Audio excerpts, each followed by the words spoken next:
નમસ્કાર ખેડૂત મિત્રો, આજે આપણે છીએ દસાડા તાલુકાના જેજરા ગામે, જ્યાં આપણે આપણા પ્રગતિશીલ અને આધુનિક એવા ખેડૂત ગૌતમભાઈના ખેતરે છીએ, જેમને આપણું યુનિવિયાનું કાવ્યા બિયારણની વાવણી કરી હતી. તો એમની પાસેથી જ એનો આપણે પ્રતિસાદ મેળવશું. તો નમસ્કાર ગૌતમભાઈ. નમસ્કાર. તમારે આપણે આ જે કાવ્યા બિયારણ વાવ્યું છે, કેટલા વીઘાની અંદર આ વાવણી છે અત્યારે? આ રહ્યું આપણે 13 વીઘાની અંદર વાવેતર કર્યું.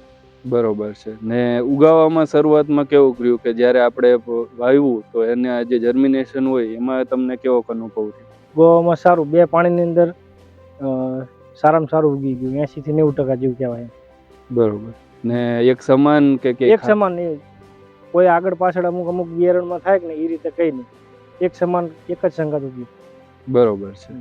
એના સિવાય જે મોટા ભાગના ખેડૂત મિત્રોને જે જીરાના બિયારણની અંદર પ્રશ્ન રહેતો હોય છે કે ઉતારા કે ચરમો કે જે પ્રકારના રોગો આવતા હોય, તો આપણા બિયારણમાં તમને કેવો અનુભવ રહ્યો? આપણા બિયારણની અંદર અનુભવ સારો રહ્યો.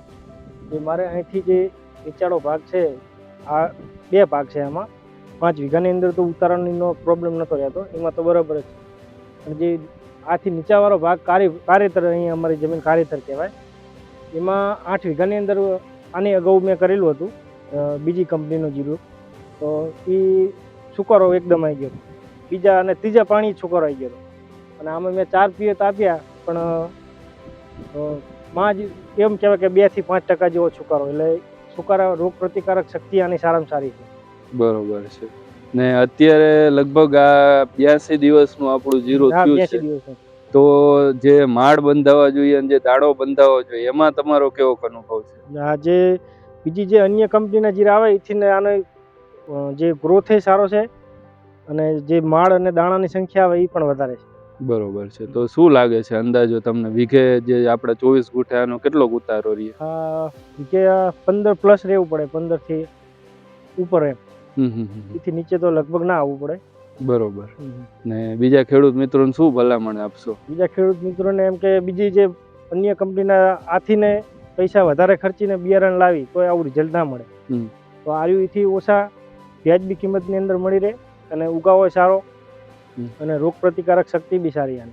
એટલે આર્યુ બિયારણ વાપરવું જોઈએ આપણે. બરોબર. ને આ જે આપણું બિયારણ છે એ એક આપણા ખેડૂત મિત્રોને જણાવો, કારણ કે તમે બહુ દૂરથી આ કોન્ટેક્ટ કરીને લાવ્યા હતા. ક્યાંથી તમને આ કોન્ટેક્ટ? આ બિયારણ અમે ગાંધીનગર કૃષિ મેળો હતો, ત્યાં આપણે યુનિવિયા વાળાનો સ્ટોલ હતો, ત્યાંથી મેં માહિતી લીધી હતી. અને ત્યાં મારી જેમ ઘણા ખેડૂતો આના વિશે માહિતી લેતા હતા. એટલે મને પણ એમ થયું કે આ વસ્તુ કંઈક સારું હશે તો જ ખેડૂતો આની ખરીદી કરતા હોય. તો મેં ત્યાં ગાંધીનગરથી કોન્ટેક્ટ નંબર લીધો હતો, અને આ બિયારણ બેચરાજીથી IPO માંથી મુકેશભાઈને ત્યાંથી લીધેલું. બરોબર. બેચરાજી IPO માંથી. બરોબર છે. બરોબર છે. તો ખૂબ ખૂબ ધન્યવાદ. ખેડૂત મિત્રોને પણ વિનંતી કે આપણું આ બિયારણ વાવે અને ખૂબ સારા ઉત્પાદન મેળવે. આભાર.